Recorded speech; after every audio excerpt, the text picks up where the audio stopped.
بسم اللہ الرحمن الرحیم. ہم کمپیریٹیو فقہ میں فقہ الصلاح کا مطالعہ کر رہے تھے.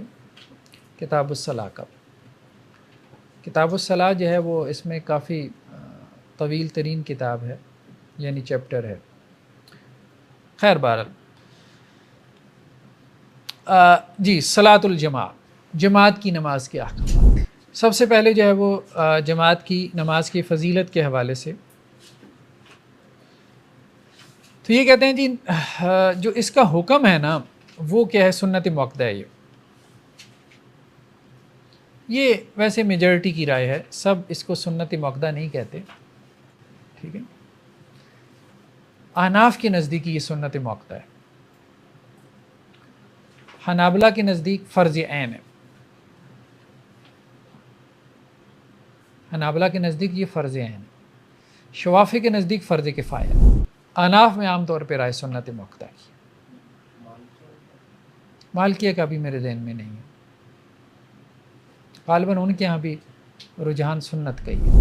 حضرت عبداللہ ابن عمر سے ہے رضی اللہ عنہما کہ آپ صلی اللہ علیہ وسلم نے فرمایا جماعت کی جو نماز ہے وہ اکیلے کی نماز سے 27 گنا زیادہ بہتر ہے، یعنی اس کا جو ثواب ہے وہ 27 ٹائمز زیادہ ہے.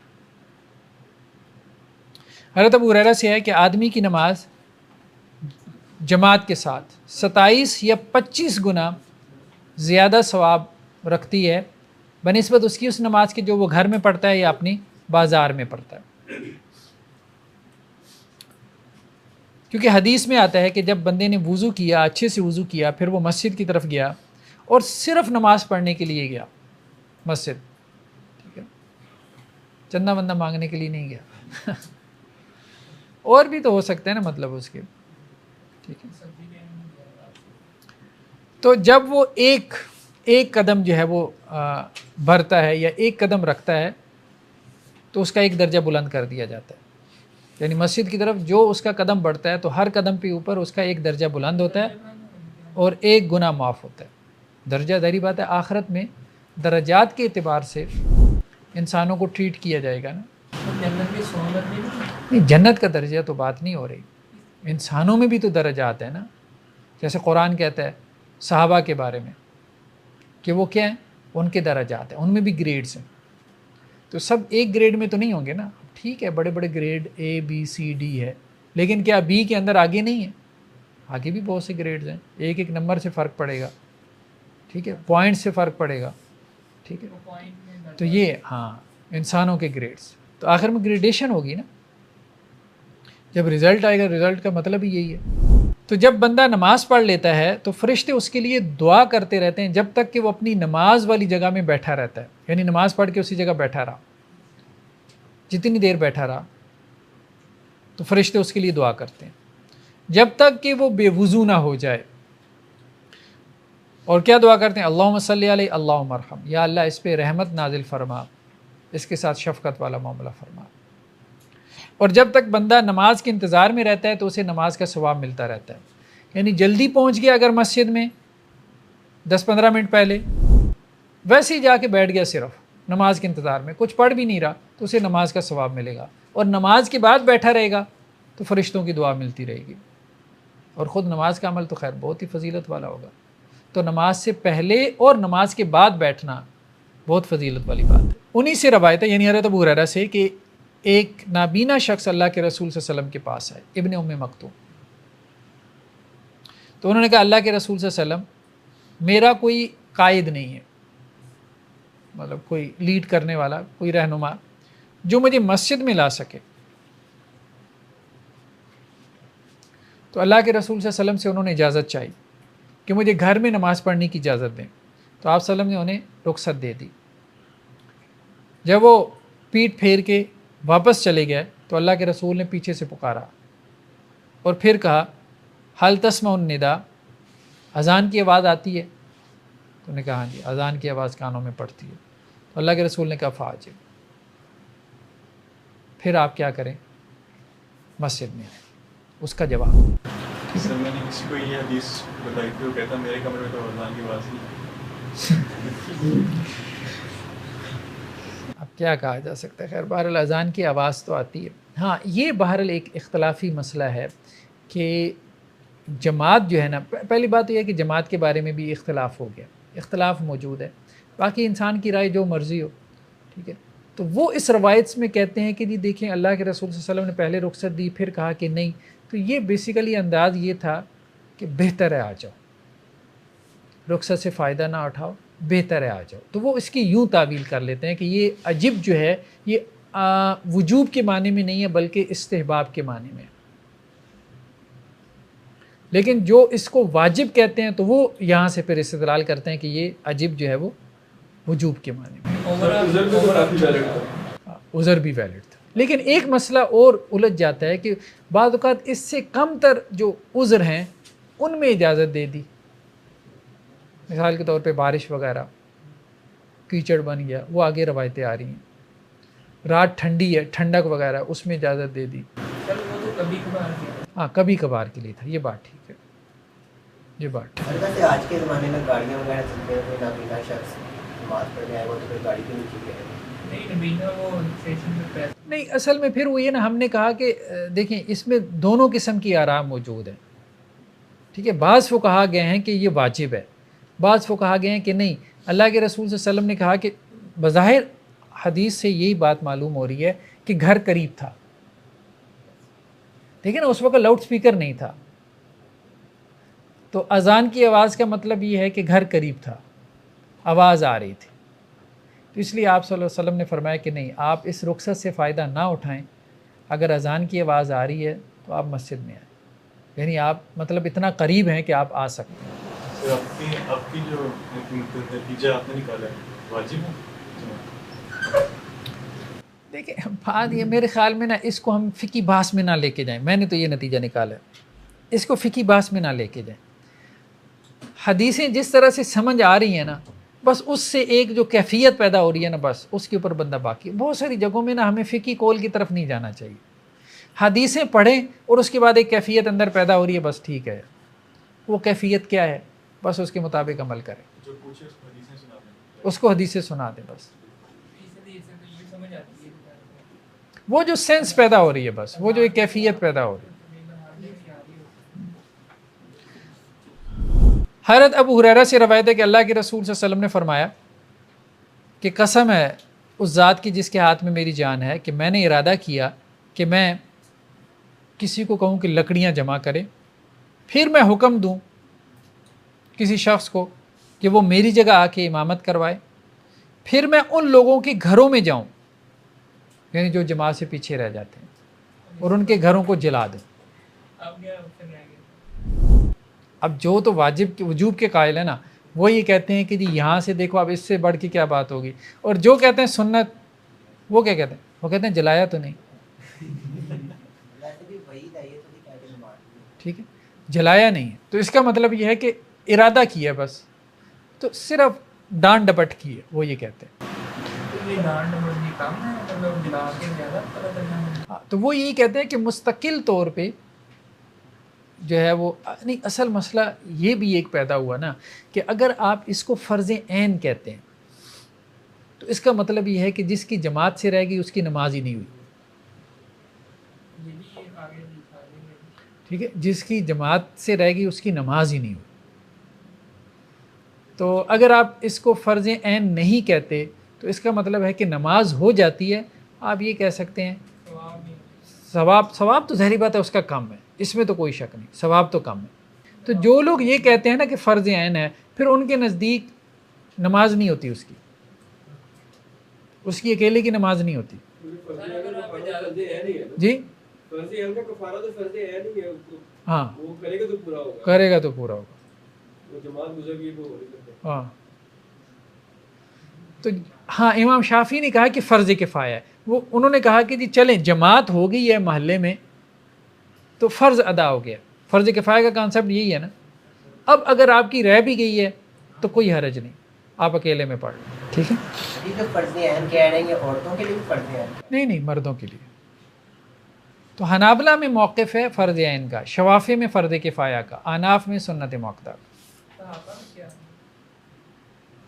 اصل میں پھر وہی بات ہے کہ ہم فقہی بحث سے نکل جائیں.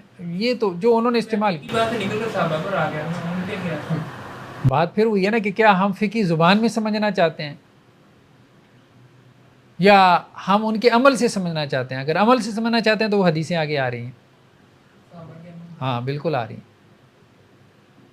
حضرت عبداللہ بن مسعود رضی اللہ عنہ سے روایت ہے کہ جس کو یہ چیز پسند ہو کہ وہ اللہ سے ملاقات کرے اسلام کی حالت میں تو وہ کیا کرے؟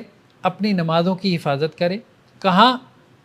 جہاں اذان کی آواز آتی ہے، یعنی مسجد میں جا کے. کیونکہ اللہ سبحانہ و تعالیٰ نے تمہارے نبی کی جو سنت ہے اس کو تمہارے لیے کیا کیا ہے؟ قابل اتباع بنایا. اور یہ سنن الہدا میں سے ہے، یعنی مسجد میں نماز پڑھنا کیا ہے؟ سنن الہدا میں سے ہے، ہدایت یافتہ، یعنی ایسی سنتوں میں سے ہے کہ جن پہ چلنا ہدایت کا باعث ہے. اور اگر تم نے گھروں میں نماز پڑھی جیسا کہ وہ فلاں شخص گھر میں نماز پڑھ لیتا ہے تو تم نے اپنے نبی کی سنت کو ترک کر دیا. لَتَرَکْتُمْ سُنَّتَ نبی. اچھا اس میں تو کوئی اختلاف نہیں کہ سنت کو ترک کر رہے ہیں، یہ تو کوئی اصل مسئلہ یہ ہے کہ وہ فرض کو ترک کر رہا ہے، اختلاف اس میں ہوا ہے. ٹھیک ہے. اور اگر تم نے اپنے نبی کی سنت کو ترک کر دیا تو تم گمراہ ہو جاؤ گے. اور ہمارے وقتوں میں کیا ہوتا تھا کہ جماعت سے وہی شخص پیچھے رہتا تھا کہ جو معلوم منافق ہوتا تھا. بلکہ ایک شخص اگر دو لوگوں کے کندھوں کے درمیان چلتا ہوا مسجد میں آ سکتا تو وہ بھی آنے کی کوشش کرتا تھا، یعنی نبی کریم صلی اللہ علیہ وسلم کے زمانے میں. جی سنت کو ترک کر کے اگر گمراہی ہوگی. دیکھیں نا، ایک ہے اجتماعی سنت یعنی جماعت ہی ترک ہو جائے، اور ایک ہے کہ ایک فرد کسی سنت کو ترک کر رہا ہے. دونوں میں فرق ہے نا. یعنی معاشرہ ہی جماعت چھوڑ دے، جماعت کے ساتھ نماز ہونا ہی بند ہو جائے. ٹھیک ہے. اور ایک یہ ہے کہ ایک فرد جماعت کے ساتھ نہیں پڑھا. دونوں معاملات میں فرق ہے. سنت مؤکدہ ہر صورت میں گمراہی نہیں ہوتی، سنت کا ترک ہر صورت میں گمراہی نہیں ہوتا. بعض صورتوں میں گمراہی ہوتا ہے، بعض صورتوں میں نہیں ہوتا. ٹھیک ہے. یہ ایک اصولی بات ہے، کب ہوتا ہے کب نہیں ہوتا. سر اگر بالکل بھی بے نمازی ہے اور اس کو نماز کی طرف لے کے آئیں، اس کو آخری بات بتا دیں کہ سب سے بہتر یہی ہے کہ نماز میں آپ نے واجبات پڑھنی ہے، لیکن اس کو شروع کرانے کے لیے اس طرح بتا ہاں، شروع کروانے کے لیے کسی کو کوئی نماز نہیں پڑھ رہا تو آپ اس کو کہہ سکتے ہیں کہ بھائی گھر میں پڑھ لیا کرو، ہاسٹل میں ہو تو اپنے کمرے میں پڑھ لیا کرو. ٹھیک ہے. عادت ڈالنے کے لیے، نہ پڑھنے سے تو بہتر ہے کہ پڑھ لیں. یہ بات تو ٹھیک ہے. لیکن جماعت کی جو اہمیت آ رہی ہے نا ان حدیثوں میں، تو وہ بہرحال سامنے ہونی چاہیے. ایک اور روایت میں حضرت ابو درداء سے کہ 3 لوگ کسی بستی میں یا کسی صحرا میں نہیں ہیں، اگر تو وہ اکیلے اکیلے نماز پڑھیں گے تو شیطان ان کے اوپر غالب آ جائے گا. تو جنگل میں، بیابان میں، صحرا وغیرہ میں 3 لوگ ہیں تو ان کے لیے جماعت کیا ہے؟ لازم ہے. کیونکہ بھیڑیا جو ہے وہ اکیلی بھیڑ کو، اکیلی بکری کو کھا جاتا ہے. نیکسٹ کیا ہے؟ یہ تو تھا یعنی جماعت کی نماز کی اہمیت. نیکسٹ کیا ہے کہ عورتیں بھی جماعت کی نماز میں حاضر ہو سکتی ہیں، لیکن ان کے لیے افضل یہ ہے کہ گھر میں نماز پڑھیں. حضرت عبداللہ بن عمر سے روایت ہے کہ آپ صلی اللہ علیہ وسلم نے فرمایا کہ اپنی عورتوں کو مسجد جانے سے مت روکو، اگرچہ ان کے گھر ان کے لیے زیادہ بہتر ہے. روک نہیں سکتے. روکنا یہ ٹھیک نہیں ہے. جیسے کچھ مفتی حضرات ہمارے یہاں فتوے دے دیتے ہیں منزل کے بعد نکاح ہوتا ہے عورتوں کا. کہ عورت جو ہے نا وہ مسجد میں نہیں جا سکتی. یہ بھی عورتوں کو روکنے کے معنی میں. ہاں، آپ ان کو ترغیب دے سکتے ہیں، یہ کہہ سکتے ہیں کہ گھر میں پڑھ لو، بہتر ہے، یہ افضل ہے. روک نہیں سکتے. حضرت ابو ہریرہ سے روایت ہے کہ اللہ کے رسول صلی اللہ علیہ وسلم نے فرمایا لا تمنعوا اماء اللہ مساجد اللہ. اللہ کی بندیوں کو مسجد میں جانے سے مت روکو. یعنی واضح احکامات آ رہے ہیں کہ روک نہیں سکتا. وہاں پر جو پڑھنے کا بھی انتظام نہیں ہوتا. آپ تو اچھا انتظام. ہاں، جب وہ نکلے تو ساتھ یہ ہدایت دے دی کہ وہ اس طرح سے نکلیں کہ انہوں نے خوشبو نہ لگائی ہو. خوشبو لگا کے عورت کا مسجد میں جانا یہ حرام ہے.